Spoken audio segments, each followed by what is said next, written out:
ओम नमः सदेभ्य नमो नमः तुहितं कराय वीराय भव्याम्बुजभास्कराय अनंतलोकाय सुरार्चिताय देवादिदेवाय नमो जिनाय देवादिदेवाय नमो जिनाय। पंच परमेष्ठी भगवान की परम पूज्य आचार्य भगवंत गुरुवर विशुद्ध सागर जी मुनि महाराज जी की परम पूज्य मुनि श्री सुप्रभ सागर जी महाराज जी की 3 करोड़ मुनिराजों की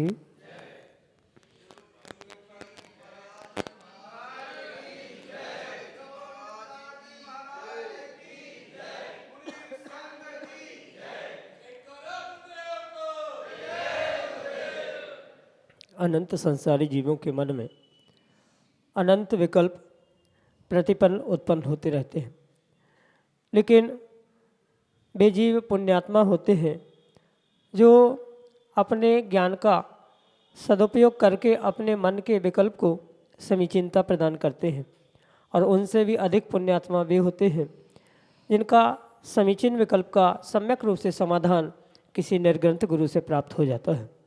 परम पूज्य आचार्य भगवंत गुरुवर विशुद्ध सागर जी महाराज के मंगल सुभाषित से परम पूज्य मुनि श्री सुप्रभ सागर जी महाराज द्वारा प्रदत्त आत्मकल्याण की वह अनूठी विधा समीचीन विकल्पों का सम्यक समाधान, जिसके माध्यम से हम अपने मन का विकल्प परम पूज्य मुनि श्री तक भेज करके निरपेक्ष में सम्यक रूप से समाधान प्राप्त कर सकते हैं। ऐसे आत्मकल्याण की अनूठी विधा जिसमें देश के विभिन्न प्रांतों से अनेक समीचीन विकल्प श्रावक श्राविकाओं के द्वारा प्रतिदिन प्राप्त होते हैं और परम पूज्य मुनि श्री उनका यथायोग्य सम्यक समाधान प्रदान करते हैं। आप भी अपना समीचीन विकल्प भेज करके उसका सम्यक रूप से समाधान प्राप्त कर सकते हैं। प्रारंभ करते हैं आज का सम्यक समाधान। और आज के पहले विकल्प के लिए उज्जैन मध्य प्रदेश से महिपाल गंगवाल महाराज श्री के श्री चरणों में बारंबार नमोस्तु निवेदित करते हुए अपना समीचीन प्रश्न रख रहे हैं कि महाराज जी, ऐसा देखा जाता है कि देश में जितने भी धर्म हैं उनके जो नियम आदि हैं वे जो पहले थे वह आज भी हैं, लेकिन हमारे यहाँ देखने में आ रहा है कि जैन शास्त्रों में नीति प्रति परिवर्तन और नए नए नियम या क्रियाएं समय समय पर परिवर्तित होती रहती हैं। इसका कारण क्या है? हमारे समीचीन विकल्प का सम्यक समाधान करने की अनुकंपा करें। नमोस्तु महाराज जी, नमोस्तु। ओम नमः सिद्धम। परम पूज्य आचार्य भगवान गुरुवर विशुद्ध सागर जी महाराज की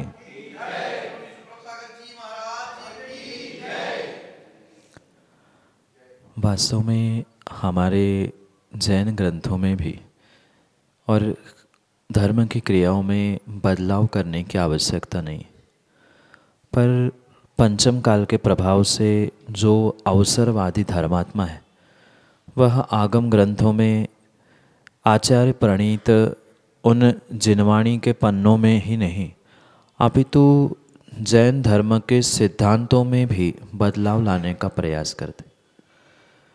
मात्र वर्तमान में क्रियाओं में ही बदलाव नहीं दिख रहा है, अपितु जीवन की व्यक्तियों की मानसिकता भी बहुत निष्ठुरता की ओर बढ़ते हुए देखने में आ रही, और जिनके भीतर एक इंसानियत का ही उन्हें बोध नहीं है, उनसे किसी प्रकार से धार्मिक क्रियाओं में, धर्म में, धर्म ग्रंथों में बदलाव ना करने की सूचना दी जाए, या जो त्रैकालिक जैनागम है उस पर चलने की उन्हें कितनी ही सूचना या कितना ही उन्हें मार्गदर्शन क्यों ना किया जाए, पर जैसे जिसकी होनहार है व्यक्ति वैसा ही पुरुषार्थ पुनः पुनः करने का प्रयास करता है। और ऐसे ही तथाकथित जो धर्मात्मा है, जिनको धर्म की सच्चाई का बोध नहीं है, वो ही समय समय पे दिन प्रतिदिन उन आगम ग्रंथों में, सिद्धांतों में, धर्म की क्रियाओं में बदलाव करने का प्रयास करते हैं। जबकि वास्तविकता यही है कि किसी भी प्रकार से इन ग्रंथों में और सिद्धांतों में बदलाव होता ही नहीं है। जितने बदलाव होने की संभावना है उनको हमारे पूर्वाचार्यों ने, तीर्थंकर भगवंतों ने पहले से ही घोषित करके रखा है कि हुंडावसर्पणी काल में ये विविधता देखने में आएगी, पंचम काल में ये अनहोनी होने वाली है, आदि सब कुछ घटनाक्रम हमारे आचार्यों ने, हमारे तीर्थंकरों ने पहले से ही हमें समझाने का प्रयास किया है, जो कि आगम ग्रंथों में बहुत स्पष्टता से लिखा हुआ। और उनके अनुसार अगर बदलाव हो रहा है तो कोई दोष नहीं है। मतलब तीर्थंकरों ने कहा है कि पांचवें काल में धर्मात्मा की परिणति कैसी होने वाली है आदि, ये सब कुछ जब लिखा है तो वैसा अगर हो रहा है तो वह धर्म और धर्म ग्रंथों के और सिद्धांतों के अनुकूल है। पर उनसे हटकर भी कोई नया करने का प्रयास करता है, और जो नया करने का प्रयास करता है, कुछ हटके करने का प्रयास करता है, वो धर्म से ही हट जाता है। ये भूल वह याद नहीं कर पाता या ध्यान नहीं रख पाता। इसलिए ये मत समझे कि कोई किसी व्यक्ति विशेष के द्वारा, किसी त्यागी व्रति के द्वारा, किसी विद्वान के द्वारा किसी ग्रंथों में, किसी सिद्धांतों में या जैन धर्म की क्रियाओं में बदलाव लाया जा रहा है। इसका अर्थ ये नहीं है कि उसे हम आगम से, आचार प्रणीत ग्रंथों से सही माने, क्योंकि जो बदलाव होना था या जो बदलाव हो सकता है वह सब कुछ आगम ग्रंथों में पहले से ही तीर्थंकर वाणी से प्राप्त करते हुए आचार्यों ने लिखा है। उसके अलावा अगर कोई मनमानी कर रहा है तो वह मात्र उसकी मनमानी है, जनवाणी है, जिनवाणी नहीं है। ये बदलाव कोई भी कर सकता है, जैसी जिसकी परिणति होनहार है, वह चाहे त्यागीव्रती भी हो सकता है, विद्वान ज्ञानी भी हो सकता है, या अनजान व्यक्ति भी हो सकता है। तो उनके बदलाव से हमारा धर्म, हमारी क्रियाएं बदलने वाली नहीं है। आज घर में, प्रत्येक घर में अभक्ष्य का सेवन हो रहा है, आलू प्याज खाया जा रहा है, रात्रि भोजन स्वीकार किया जा रहा है, अनछने पानी का प्रयोग तो कहना ही क्या।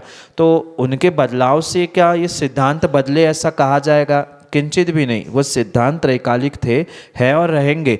ये तो जैन कुलाचार है। जैन कुल में जन्मने वाले प्रत्येक आबाल वृद्धों को इसका परिपालन करना चाहिए। अब कोई नहीं कर रहा है, इसका मतलब ये नहीं है कि धर्म बदला है, कि आगम ग्रंथ बदले हैं।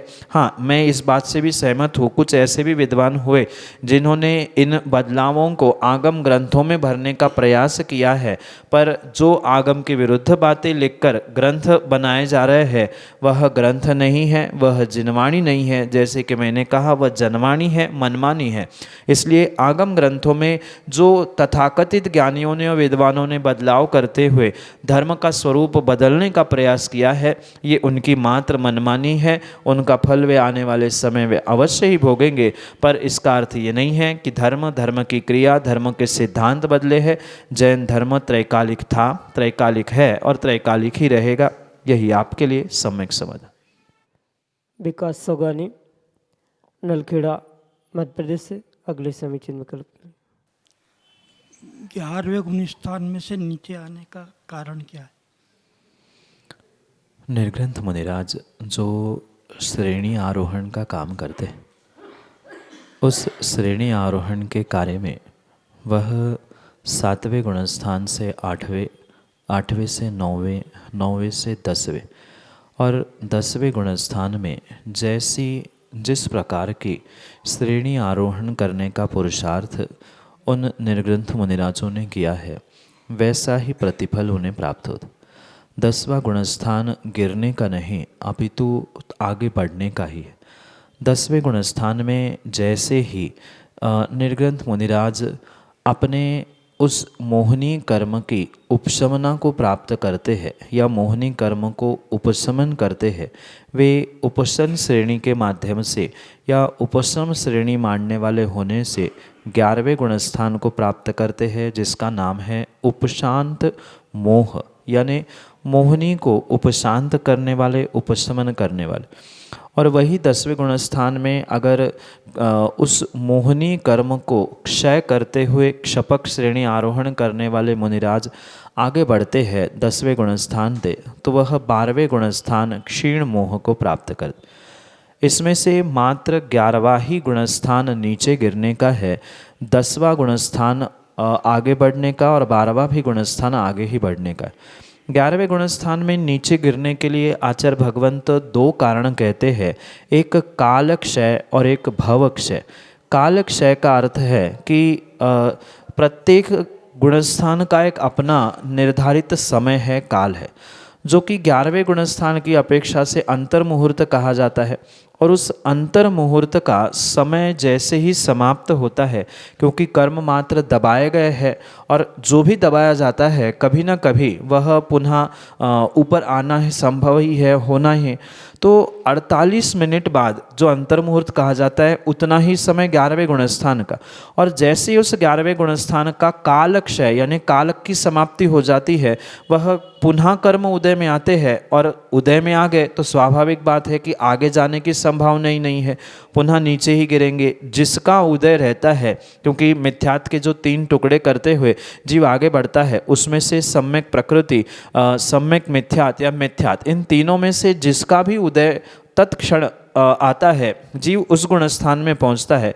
मतलब चौथा गुणस्थान, तीसरा गुणस्थान या पहले गुणस्थान में से किसी एक गुणस्थान को प्राप्त करते हुए जीव वहाँ भी पहुंच सकता है। हो सकता है वह अगर मिथ्यात्व तक नहीं पहुंच रहा है, सम्यक के साथ 6वें गुणस्थान भी पहुंच सकता है। तो जिसका जैसा उदय उपशम का काल समाप्त होने से होता है, क्योंकि कर्मों के उपशम का और 11वें गुणस्थान का 48 मिनट अंतर मुहूर्त समय कहा, काल क्षय, ये पहला कारण हुआ। दूसरा कारण भव क्षय कहा जाता है। भव यानी उस पर्याय का अंतिम कुछ समय शेष बाकी था, जिस समय पर मुनिराज ने 10वें गुणस्थान से 11वें गुणस्थान में प्रवेश किया और आयु मात्र 5 मिनट, 10 मिनट, आधे घंटे की बची थी और उतने समय में ही उनकी आयु समाप्त हो गई और मृत्यु का समय आ गया। तो वो वहाँ से नीचे गिरते हैं, क्योंकि 11वें गुणस्थान में मृत्यु नहीं होती।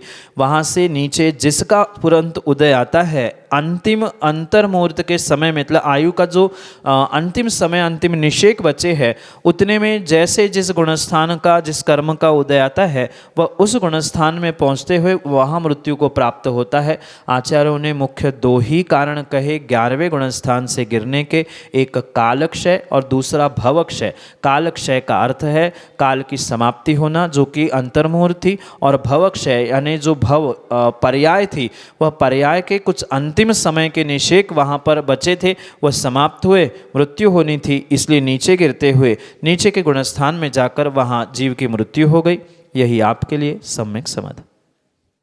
श्रीमती प्रेमलता पंड्या, नलखेड़ा, मध्य प्रदेश से अगले समीचीन विकल्प के लिए। महाराज जी, किसी भी किस कर्म के उदय से धर्म का याद करते हैं पर याद नहीं हो पाता, क्या कारण है?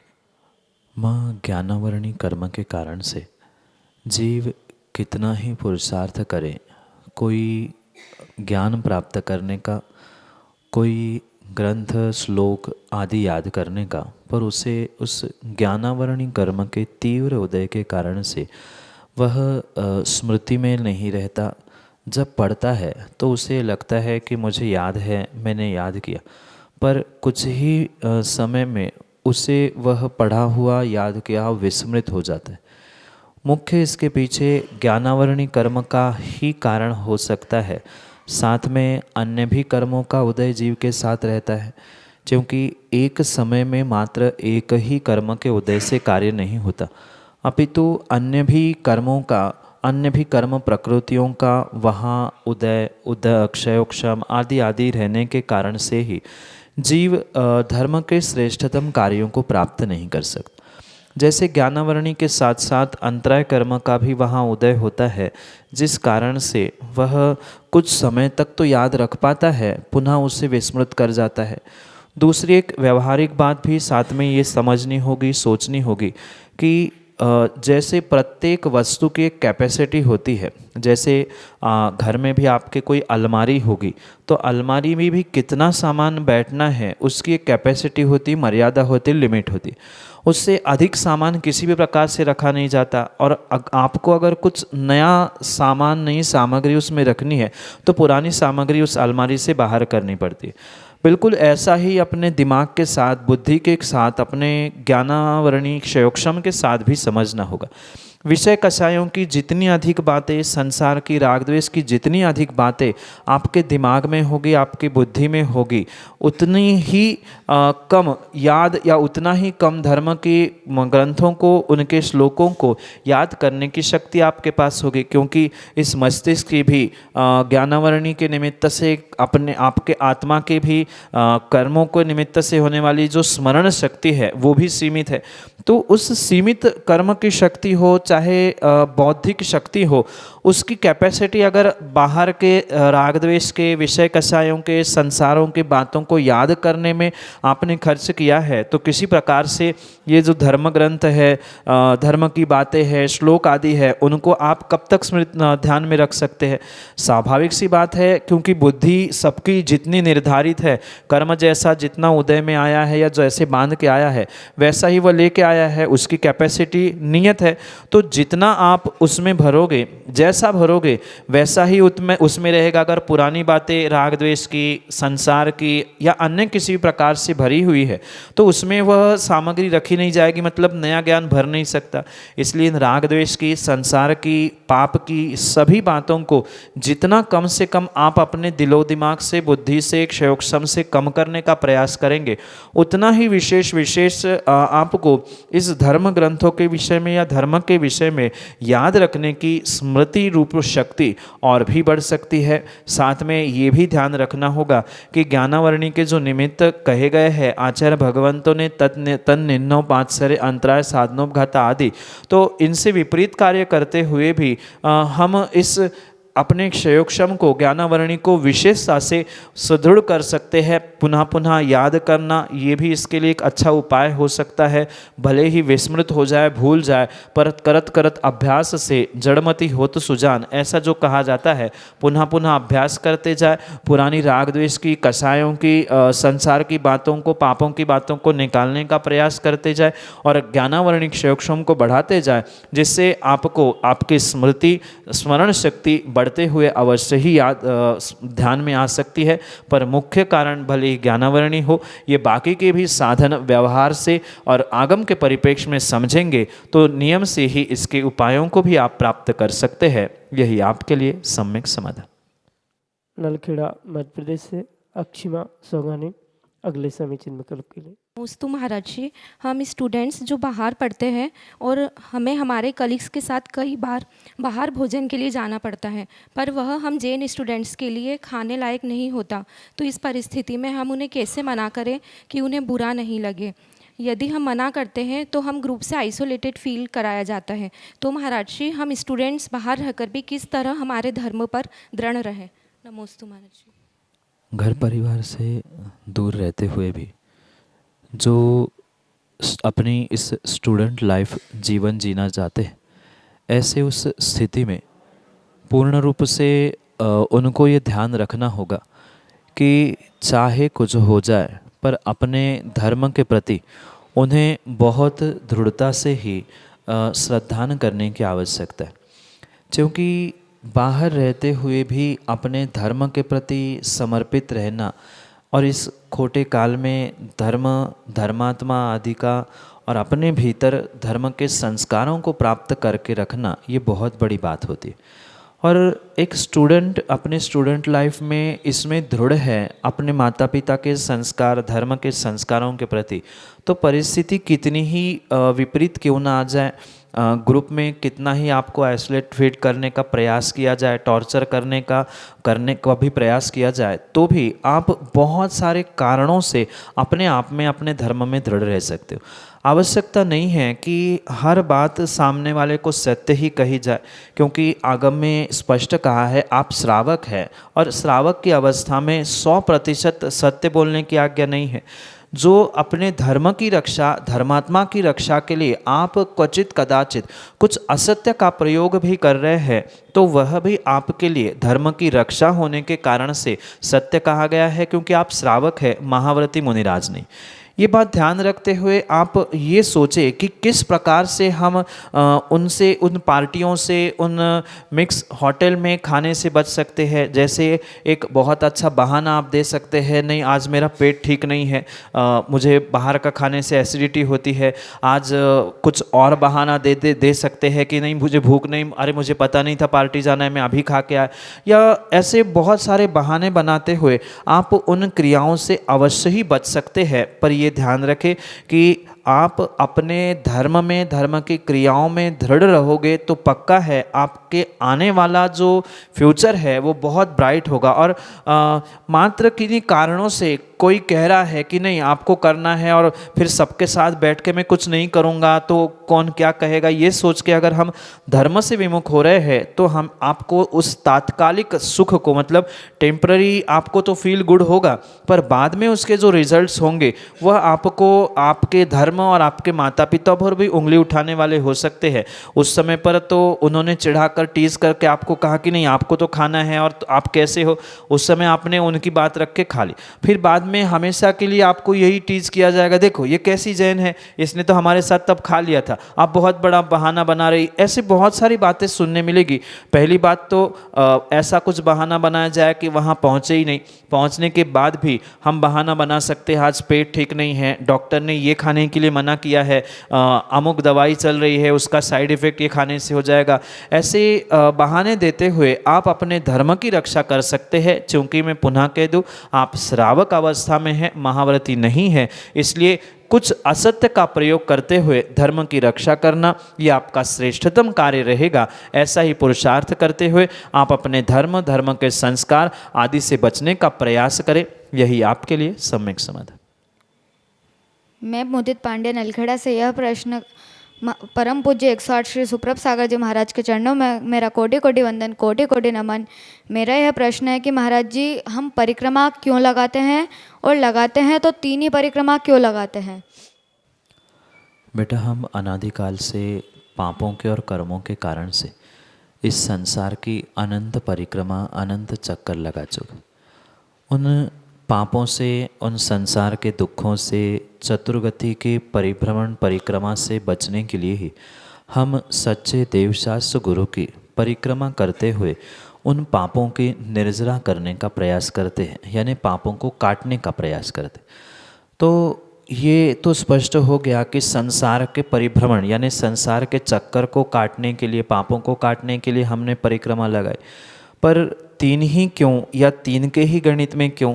कई आपने सुना होगा, देखा होगा कि कई लोग 108 भी परिक्रमा लगाते हैं। तो 108 या 3 के पीछे भी कारण आचार्यों ने लिखा है। सामान्य रूप से जो 3 परिक्रमा देवशास्त्र गुरु की लगाते हैं, वेदी मंदिर आदि की लगाते हैं, उसके पीछे आचार्य भगवान कहते हैं कि जो भी मेरे मन से, वचन से और काय से 3 मुख्य साधन कहे जिसके माध्यम से पाप होते हैं। मन यानी मन में जो हम विचार करते वो, वचन यानी मुख से बोलना, और काय यानी शरीर, इन तीनों साधनों से ही अधिकतम पाप होते हैं। तो मन से, वचन से और काय से मेरे पाप दूर हो जाए, मेरे पाप कट जाए, इसलिए 3 परिक्रमा लगाते हैं कि मैंने मन से किए गए मेरे पाप कट जाए, मैंने वचनों से किए गए मेरे पाप कट जाए, मैंने शरीर से किए गए मेरे पाप कट जाए। इस प्रकार से ये 3 परिक्रमा लगाई जाती।